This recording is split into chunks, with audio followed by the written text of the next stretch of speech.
আমাদেরকে জন্ম দিয়ে অন্য কাছে রেখে গিয়েছিল। আর এখন কখনোই না। আমরা যে মার কাছে বড় হয়েছি সেই মার কাছে থাকবো। এই মাই আমাদের মা। যখনই বলবে আমরা যে মায়ের কাছে বড় হয়েছি ওই মায়ের কাছে থাকবো, উনি আমার মা, তখন তুমি একে একটা থাপ্পড় দিবা। চুপ, একদম চুপ। নিজে মাকে অস্বীকার করবি?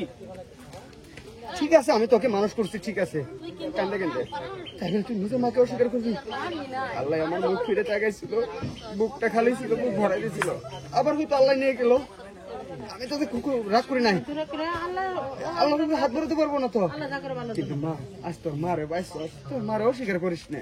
তারপরে দুইটা মা মিলে মেনে নেবা, তুই সবাই এক নিয়ে যাবা তোমার বাড়ি। তোমার আর বাড়ি জায়গা নেই।